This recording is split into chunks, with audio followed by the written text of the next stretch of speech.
Vamos hoy a hablar de tres temas muy importantes. Los dos primeros son los temas que realmente se habló mucho durante, sobre todo, el periodo de la veda electoral, y en el cual fuimos difamados en muchos de los temas y nosotros no podíamos tener una respuesta muy clara por lo mismo que estábamos en veda electoral. Y hoy vamos a entrar mucho más a detalle, porque siempre han dicho mentiras, están exagerando, esto no es así, pero hoy vamos a entrar mucho más a detalle. Ustedes van a poder observar lo que es la realidad de lo que está sucediendo en el tema de la privatización o no privatización del agua en Querétaro, en la realidad acerca de los cambios que se hicieron en la Suprema Corte, solicitados por la Suprema Corte de Justicia acerca de la ley de aguas y los cambios que se hicieron, aquellos famosos 50 litros. Y vamos a hablar también, ahondar mucho más en el tema del sistema El Batán, que no hemos tocado en un café con Curio, y vamos a tocar también a mucho mayor detalle para que todas y todos los queretanos y queretanas sepan a ciencia cierta bien cómo es el sistema, cómo funciona el sistema. Entonces, empezamos, si quieren, por el tema de la privatización o no privatización, mitos y realidades acerca de lo que se ha dicho, de que en Querétaro se está privatizando el agua y que el gobernador Mauricio Curi hizo una ley para privatizar el agua y demostrar con hechos que eso es una vil mentira. Entonces, si quieren, empezamos con la privatización, el tema de la privatización. Empezamos a hablar de los organismos operadores. ¿Hay organismos operadores privados en Querétaro, sí o no? Sí hay organismos operadores privados. Ahorita vamos a decirles cuántos hay, dónde están, quiénes son y quiénes les otorgaron esos permisos para poder operar y qué cantidad de personas están servidas por organismos operadores. Adelante, la que sigue, por favor. Miren, aquí vamos a ver el resumen de dónde están y quiénes son. Municipio de Querétaro.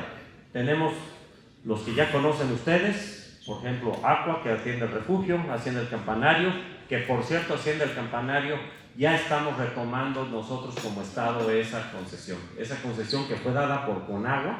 Aquí viene a la derecha quiénes dieron las concesiones, para que también sea un mito, una realidad de que el gobierno del Estado está dando concesiones y está privatizando el agua. Hay que recordar que hay tres entidades que pueden dar permisos para organismos privados. Uno es la Federación. Conagua tiene esa facultad, y Conagua, aquí vamos a ver en la lista que hizo bastantes organismos privados, por ejemplo el de Juriquilla, tenemos Club Campestre, tenemos El Campanario, etcétera. El Estado puede dar concesiones también de agua. Ahorita vamos a ver cuántas, si es que hay, cuántas tiene el Estado ha dado. Y los municipios los faculta el artículo 115 constitucional al manejo del agua. Hay que recordarlo siempre, los municipios son autónomos. Nosotros como Estados no podemos hacer absolutamente nada si un municipio hace un organismo operador. ¿Por qué? Porque la Constitución Política del 115 los faculta para ello. Entonces, recordemos, esas tres entidades, los tres niveles de gobierno pueden hacerlo. Han sido dados por la Federación, han sido dados por Conagua. Y recordemos que El Campanario, ya empezamos el proceso desde el mes de diciembre, ya nos dieron en comodato los pozos. Estamos haciendo ahorita ya los trámites para transmitir los títulos de derechos de uso de aguas nacionales, los famosos DUANES, están ya siendo trasladados al gobierno de Querétaro. Entonces ya estamos recuperando esos títulos. Lejos de estar privatizando el agua, por ejemplo en El Campanario, la estamos recuperando, y eso es una realidad. En Corregidora tenemos estos que han sido dados en su mayoría por el municipio, excepto un fraccionamiento Los Pájaros que lo dio Conagua. La que sigue, por favor. En el Marqués tenemos el único caso en el cual la Comisión Estatal de Aguas, o sea, el gobierno del Estado, el gobierno estatal, ha dado una concesión, y fue dada en febrero del 2012, también hay que aclarar, que es Operadora de Querétaro Moderno, que le llamamos comúnmente OQM, que actúa sobre todo en la parte de Cibatá. Esa la dio el gobierno del Estado en 2012. Todas las demás han sido dadas ya sea por el municipio del Marqués o por Conagua. En Colón hay una, en Tequisquiapan hay dos dadas por Conagua, el Club de Golf Tequisquiapan y Viñedos de Tequisquiapan. La que sigue, por favor. Y en Huimilpan tenemos también unas que han sido dadas por el municipio de Huimilpan. Entonces, esto es lo que hay, esta es la realidad en tema de privatización o no privatización en el estado de Querétaro. El resumen, el estado ha dado una sola concesión que fue dada en el 2012. En la administración del gobernador Mauricio Curi no se ha dado ninguna concesión, ningún organismo privado se ha hecho por el estado en la administración del gobernador Mauricio Curi. Eso es lo que hay. La que sigue. Aquí en esta lámina vamos a ver cómo nos comparamos con los demás estados, con algunos de los demás estados. Esta lámina es dada por ANEAS, que es la Asociación Nacional de Empresas Operadoras de Agua, que es la que nos regula prácticamente. La CEA, por ejemplo, es miembro de la ANEAS, y es la Asociación Nacional de Empresas de Agua. Aquí, por ejemplo, podemos ver Puebla. Tiene 547,000 tomas dadas por organismos privados. Coahuila, 179,000, o sea, todo Saltillo básicamente. Veracruz, lo que es Veracruz, tiene cerca de en la zona metropolitana, Córdoba y Boca del Río, tiene pues más de 300,000 tomas dadas. Quintana Roo, prácticamente todo Cancún, Isla Mujeres, Cozumel, Playa del Carmen, lo manejan organismos operadores. Esto es lo que hay en el país, información de Conagua. Nosotros en Querétaro tenemos un poquito menos de 50,000 tomas. La Comisión Estatal de Aguas maneja más de 500,000 tomas, manejamos cerca de 525,000 tomas, es lo que maneja la Comisión Estatal de Aguas, y menos del 10% es lo que manejan los organismos privados que han sido dados, ya vimos, por municipios, por la Federación, y una sola por el estado de Querétaro en el 2012. Esto es lo que hay en el tema de privatización de agua.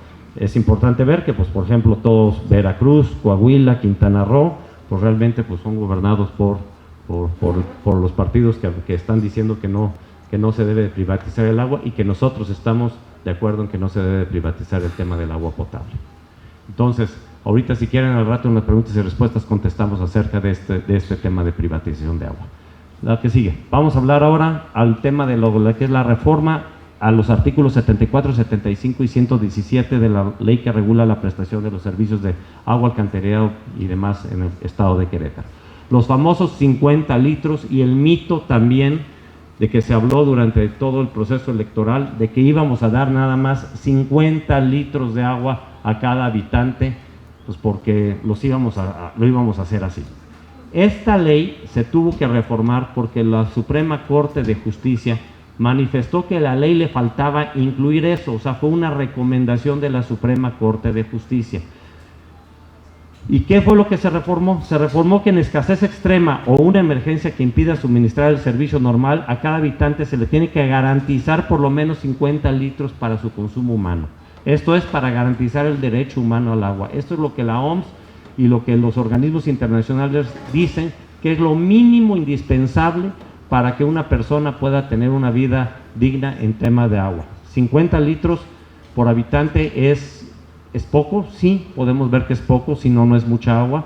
Normalmente un queretano aquí en la zona metropolitana consume cerca de 150 litros por día, ese es el promedio que tenemos en la zona metropolitana de Querétaro, 150 por día. En Ciudad de México, por ejemplo, el consumo se acerca casi a 300 litros por habitante. Entonces, yo siempre he dicho que yo estoy muy orgulloso de las queretanas y los queretanos porque sí hay una cultura del agua en el estado de Querétaro, y las queretanas y queretanos sí cuidamos el agua, y eso comparado con otros organismos operadores nacionales.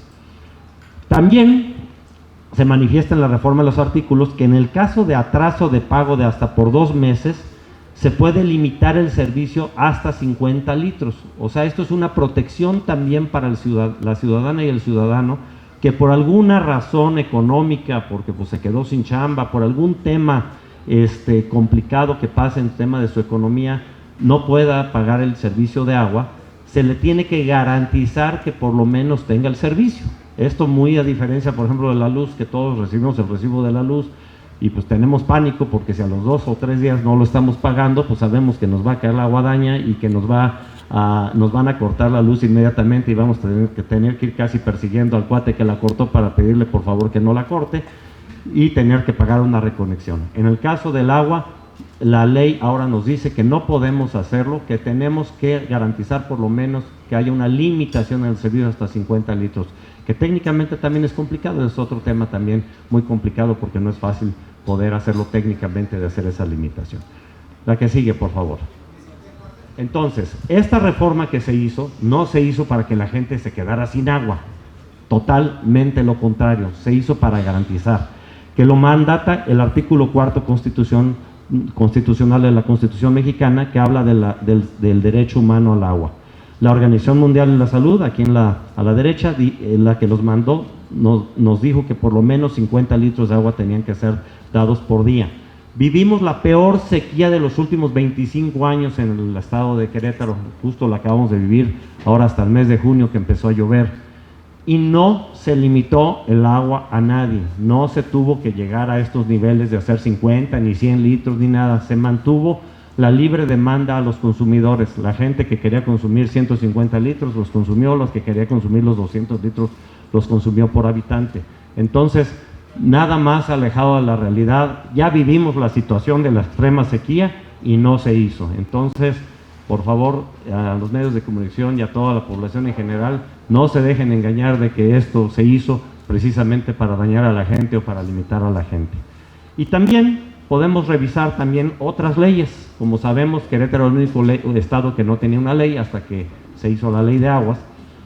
Y podemos ver, por ejemplo, en la Ciudad de México. La Ciudad de México, en el artículo 61 bis, habla que cuando los sujetos obligados omitan el pago de 2 bimestres en forma consecutiva o alternada, también se les va a dar 50 litros por habitante. Esto viene en la ley de la Ciudad de México. O sea, vamos a esas personas que dicen de que nosotros lo estamos haciendo o que lo hicimos, pues primero tendrían que ver de dónde viene, ¿no? La ley del estado de Aguascalientes dice exactamente lo mismo. Bueno, esa dice que son 200 litros por domicilio. Ellos están calculando 4 personas por domicilio, que es básicamente lo mismo. Y la ley del agua para el estado de Jalisco y sus municipios, en el artículo 83, habla también de los 50 litros por persona al día. O sea, no fue una ocurrencia, no lo sacamos de la chistera, fue un mandato de la Suprema Corte y es una práctica de orden nacional. Final de cuentas viene prácticamente en todas las leyes que hay en el país. Aquí nada más cité unos ejemplos. Entonces, si quieren aquí al final también respondemos cualquier pregunta y cuestionamiento al respecto, pero repito, no nos dejemos engañar por lo que la publicidad falsa que se hizo, que meramente, seguramente para tratar de confundir a la gente, para tratar de ganar alguna elección de alguna forma. La que sigue, por favor.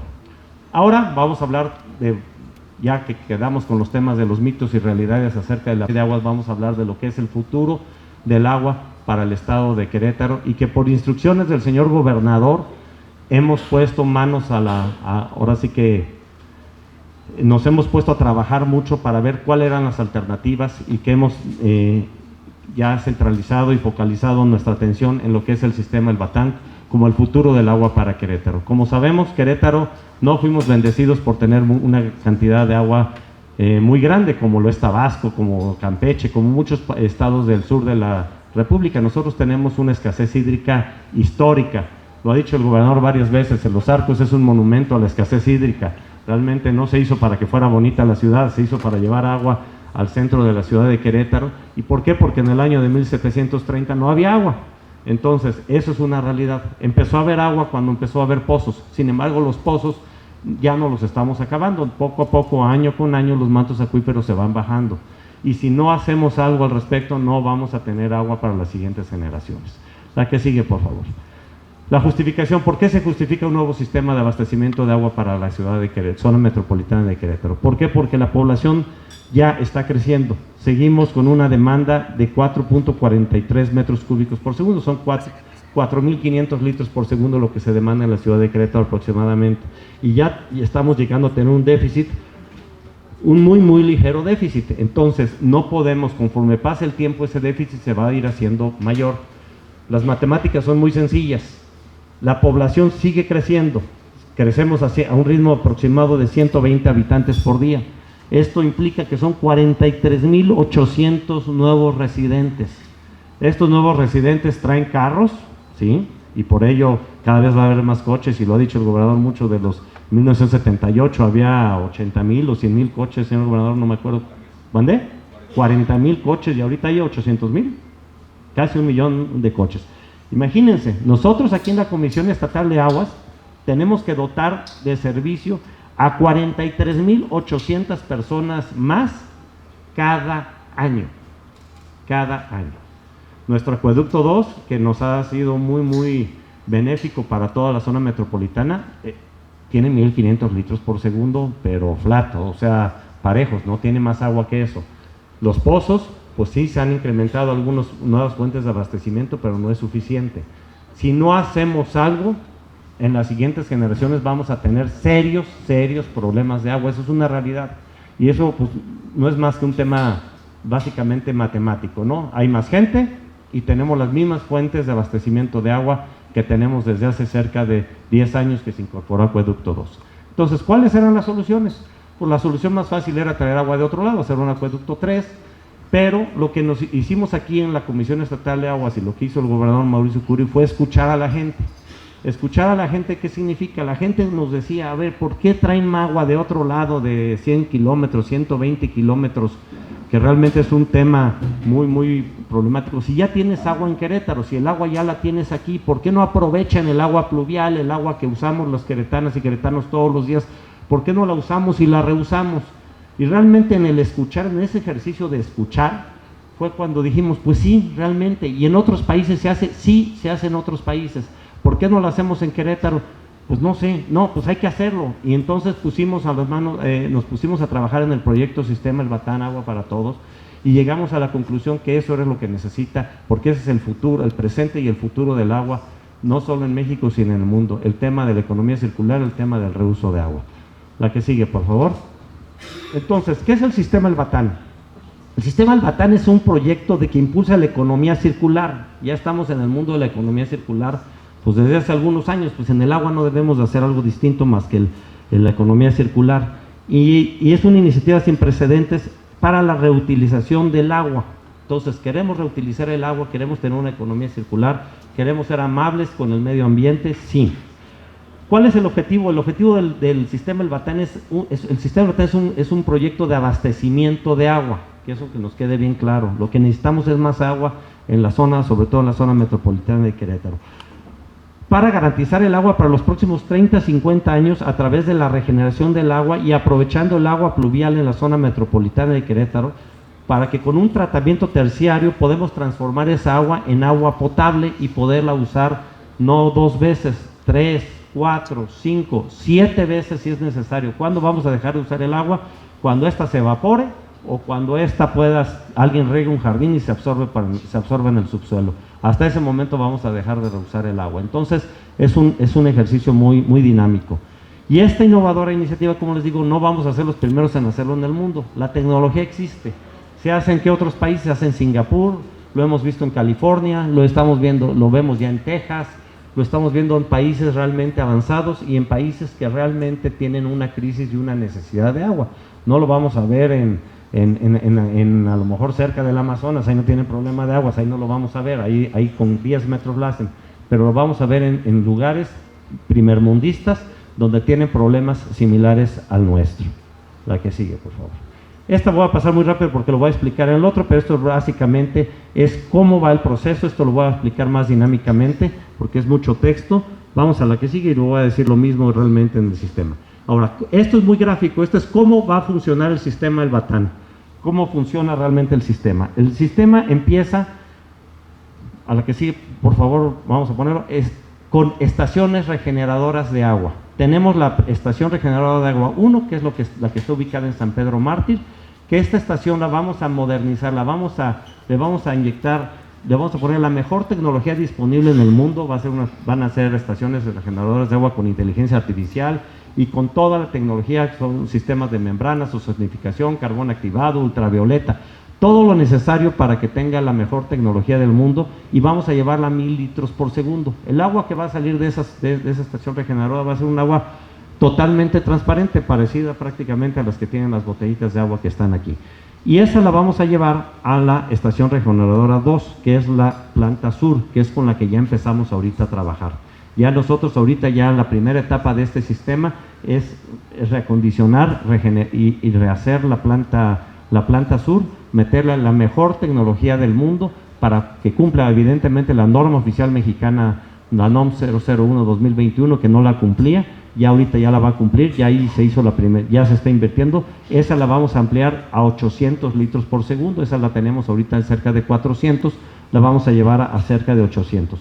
Y ya después de ahí vamos a juntar el agua y la vamos a bombear aguas arriba, cerca de 200 metros de altura, 10 kilómetros de distancia, a lo que es un arroyo que está en el municipio, entre el municipio de Huimilpan, y para descargar con permiso de Conagua, evidentemente, en ese arroyo, y ese arroyo va a conducir a pasar por un humedal, que es todavía un tratamiento secundario basado en la naturaleza, los humedales, antes de la presa del Batán, para que finalmente el agua llegue a la presa del Batán y pueda llegar y mezclarse, diluirse con el agua pluvial que se genera en toda la zona de Corregidora Huimilpan, que llega ahí. Entonces, va a estar el agua ahí cerca de unos 2 meses, mes y medio, 2 meses, en un proceso de residencia, le llamamos residencia, en un proceso de dilución, llega ahí al Batán, y vamos a hacer también una obra de toma, y vamos a hacer una potabilizadora también de primer mundo, una potabilizadora con los más altos estándares de calidad y de tecnología que hay en el mundo, para poder potabilizar el agua y dejar esa agua con un alto grado de que cumpla todas las normas oficiales mexicanas, evidentemente, para poder volver a inyectar al acuaférico en algún momento del proceso, ¿no? Entonces vamos a hacer también tanques de reserva en la zona, parecidos a los que están cerca de la Universidad de Anáhuac, y entonces vamos a tener la zona metropolitana realmente dividida en 3 sistemas. Sistema Acueducto 2, que va a entrar por la zona de la Anáhuac, que es donde están los tanques, ahí recibimos el agua que viene de Acueducto 2. Vamos a tener el sistema de pozos, que están pues realmente distribuidos en toda la zona metropolitana, y vamos a tener el sistema del Batán, que va a estar realmente en la zona sur de la zona metropolitana, para también cubrir toda esa zona, y todo se comunica vía el acuaférico. Entonces incluso esta agua puede llegar a la zona norte, el agua de Acueducto 2 puede llegar a la zona sur. Entonces, con ese proceso de distribución vamos a garantizar el servicio y la continuidad 24 horas, 7 días a la semana para los siguientes 30 años. ¿Por qué manejamos a que los siguientes 50 años? Porque este modelo se puede replicar. Este modelo se puede replicar y se puede hacer también usando, por ejemplo, la presa de Santa Catarina, para poderlo hacer en la zona norte de la zona metropolitana.